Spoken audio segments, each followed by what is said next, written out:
Having a computer in the 90s was a big deal. Not only could you use it to slowly surf the web in the hopes of seeing Star Trek Voyager's 7 of 9 naked, but there was a plethora of PC games at your disposal to waste away your weekends. And I'm not talking about your mom's favorite game, Hearts. I'm talking about games with graphics so real, you'd swear you were actually chopping up stormtroopers, lost on a frustrating island, or doing whatever's happening here. Your ball, Junior! But today, we won't be deep diving into your Duke Nukems or even your Command and Conquers. Nope. Today is all about 5 obscure PC games that I probably spent too much time playing in the 90s. Number 1. Redneck Rampage. In the 90s, there were a plethora of first-person shooters to choose from, each with their own unique protagonist. You could be a macho, wisecracking, walking cliche. I'm gonna kick your ass, bitch. Maybe you wanted to experience killing demons and other hellspawn as a typical D&D character in Hexen. Or maybe you just grew up in a religious household and the only first-person shooter you could get your hands on was Chex Quest. And look, for the record, that game is tight as fuck. For me though, there was one game in particular that I had to have my hands on. And then Christmas morning in 1997, my dreams came true. Screw the acoustic guitar I just got. What I wanted was some good old-fashioned rampaging through the fictional and appropriately named town of Hicksville, Arkansas. Developed by Zatrix Entertainment, Redneck Rampage is light on plot, but heavy on the crude humor, which, I mean, is right up my alley. We don't take no shit from no suckers. It's the 90s, so of course the story revolves around aliens, and these aliens aren't just probing the fine citizens of Hicksville. No, they're also cloning them. And they stole your prize pig, Bessie. Jessie the pig. As you shoot your way through a variety of locales like a trailer park, a lunatic asylum, and of course, a sewer level. I bet this place is just crawling with them damn shit monkeys. You'll run into the classic enemies such as Billy Ray Jeter, Skinny Old Coot, and of course, the aliens like the Hulk Guard, Assface, Turd Minion, and the alien vixen who has titty guns. Yeah, you heard me right. Titty guns. Which, surprisingly, you can also wear. So hungry I'd eat the ass end of a menstrual skunk. I don't know, I kind of want to wear them. While it may seem like an impossible fight, you do have a wide range of weapons at your disposal. Some of my favorites are, of course, the titty guns, rip saw, and the alien arm gun. And you'll also, of course, use your standard FPS weapons like the ranch rifle and shotgun. I'm not gonna lie, after 25 years I picked this game back up and I actually had a really good time. While I don't care necessarily for the psychobilly music, and sometimes the hootin' and hollerin' can be a little grating on my precious ear holes. Overall, I highly recommend giving this game a shot. The 90s had so many first-person shooters, and while each provided their own take on the genre, this one was just unique enough to stand out. Yeah, you know, even if it didn't reinvent the wheel.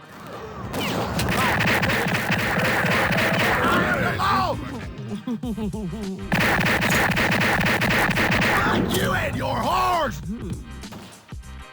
Number 2. Carmageddon. Much like the 80s and the pearl clutching from the religious right with the rise of popularity of fantasy games, i.e. Dungeons and Dragons. Are human beings being sacrificed? Yes, they are. The 90s was no stranger to. Won't somebody please think of the children? With games like Mortal Kombat receiving the brunt of parental hysteria and the creation of the ESRB rating system, it seemed that game developers felt they had a green light to create games that were more mature and blood-filled.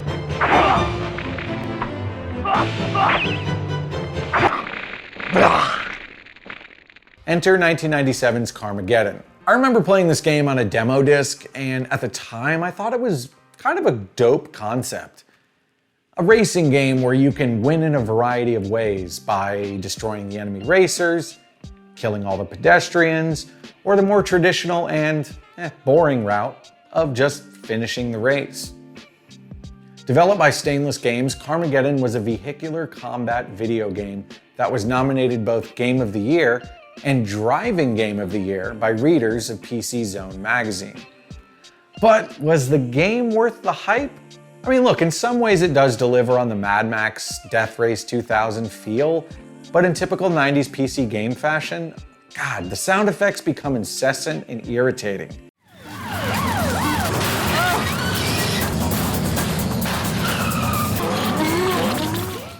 If you're okay with adding your own soundtrack, the game does offer little in the way of a plot to follow, so I don't know, by all means, feel free to run your enemies down to getting jiggy with it. While Carmageddon does offer some mindless fun, it does have frustrating tank-like controls when it comes to driving your vehicle. Add in the awful track layouts and rage-inducing hazards throughout each level, and you can see how one would fly into an absolute fit of rage and choose to destroy the other cars as a means of winning.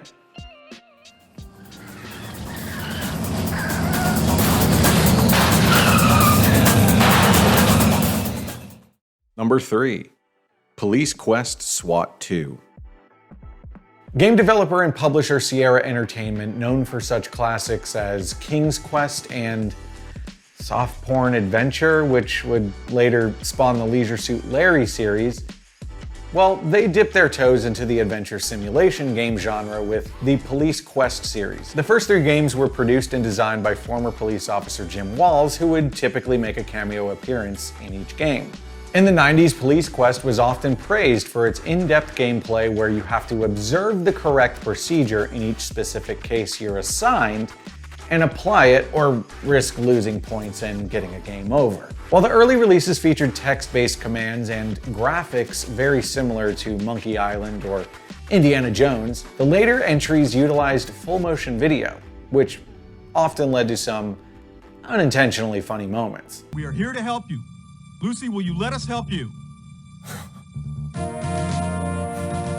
In addition to changes to the graphics and playstyle, the later games focused more on tactical-based objectives and in-game missions that mirrored real-life events. The story takes place in Los Angeles in the year 1999 and revolves around the fictional conflict between the LAPD and a left-wing radical domestic terrorist organization known as the Five Guys. Five Eyes. God, now I'm hungry. Greetings, brothers and sisters. Let me welcome you to the Council of the Five Eyes. On paper, the concept and gameplay is intriguing and thoughtful, with cop missions involving tactics like tossing a phone into the building to start a dialogue with the bad guys, or using police dogs to sniff out traps. But more often than not, these mechanics result in your team getting absolutely decimated, which becomes a frustrating ordeal. Thankfully, the game does offer a separate campaign where you take control of the Five Eyes organization. While the tactical options are more limited in this campaign, you can perform other functions like recruiting hostages, and anyone on your team that is arrested, they almost always manage to make bail and rejoin your team.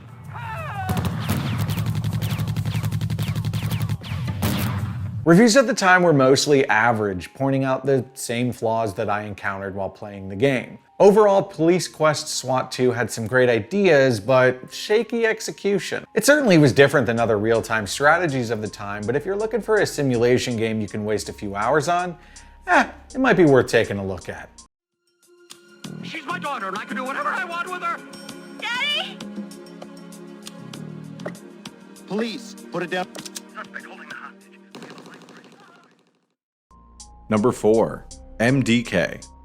MDK is a story about a reluctant hero. You are Kurt Hectic, a janitor who is tasked with saving the Earth from an alien invasion of gigantic strip-mining city-sized vehicles called mine crawlers. In order to survive hostile environments and the threat of alien obliteration, Dr. Fluke has designed a coil suit for your missions that oddly looks like a cross between a xenomorph and a dominatrix. I wouldn't be a bit surprised if there's some e-girl OnlyFans account that specializes in pure MDK cosplay. Leave a comment below if you know of any. Maybe? Of course, you get your standard weapons like hand grenades and sniper rifle, but there are additional creative weapons that are sure to increase your enjoyment, such as the world's smallest nuclear explosion. Thumper.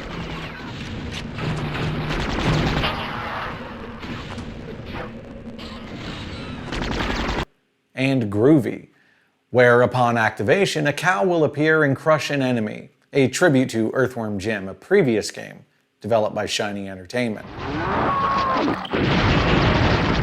MDK is a lot of fun and certainly worth a playthrough. The level design is visually appealing, the controls are responsive and unique, and the overall humor, while quirky and has a very 90s feel to it, I don't know, it doesn't overstay its welcome.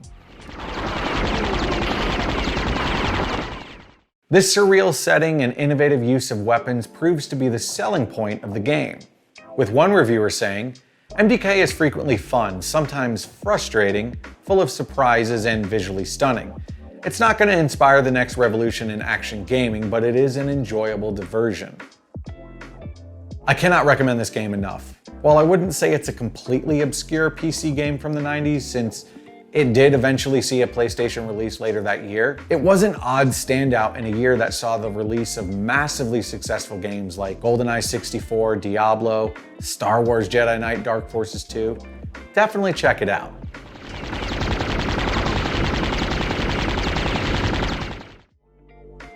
Number 5. The X-Fools. I don't know about you, but I kind of have a soft spot for parody and spoof media. From classic movies like Airplane and Naked Gun to the beloved and sorely missed bastion of juvenile humor, Mad Magazine, the video game industry was no stranger to parody. Enter developer Parody Interactive. Get it? They make parody games and their logo has a parrot on it? With a fake mustache? Comedy gold. Considering Parody Interactive developed classics like Star Warped. I traded some blue jeans on the black market to get this little gem. Apparently there's political undertones to it, but I don't know much about politics. Mineshaft Wind Blows 98. And Pissed, a parody on Myst starring the best TV dad of the 90s, John Goodman. Aren't hot tubs wonderful? It's kind of hard to imagine why this company only lasted 3 years.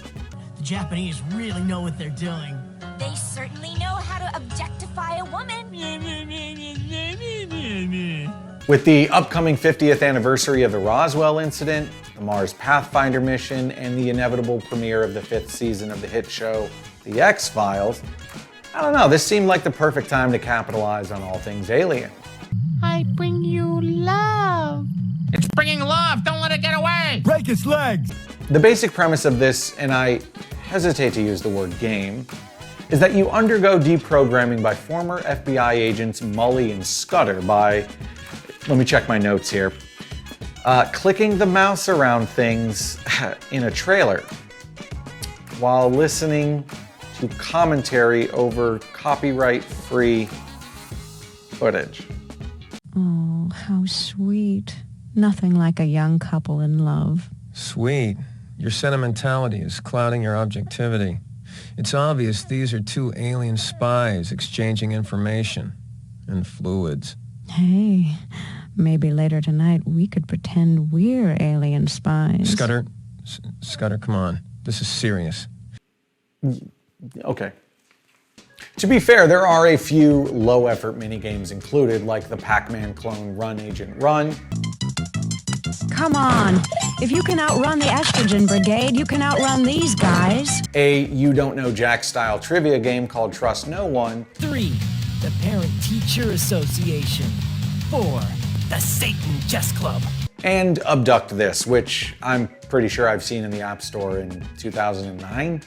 For all its eye-roll inducing attempts at humor, I will say that the voices of Mully and Scudder are remarkably close to their counterparts. Hippies are generally too high to judge people who are different.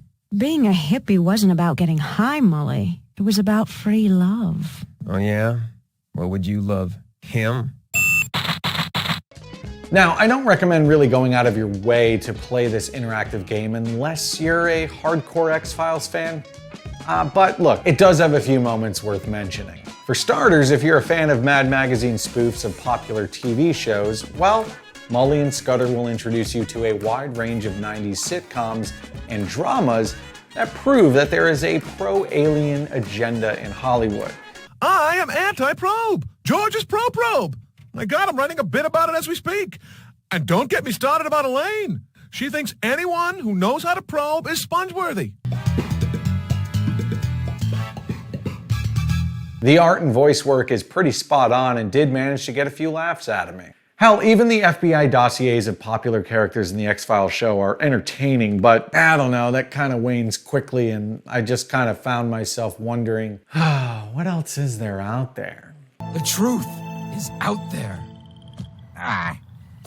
No. Who'd have thought a whale could be so heavy? So that's our list. What did you think about some of these obscure PC titles from the 90s? Did you have a chance to play any of them? Were any of them as fun as you had hoped? Do you have any suggestions of some titles I should check out and cover in the future? If so, please drop a comment below. Once again, thank you for tuning in to I'm Mr. 90s. I'm your host, Mike O'Connor.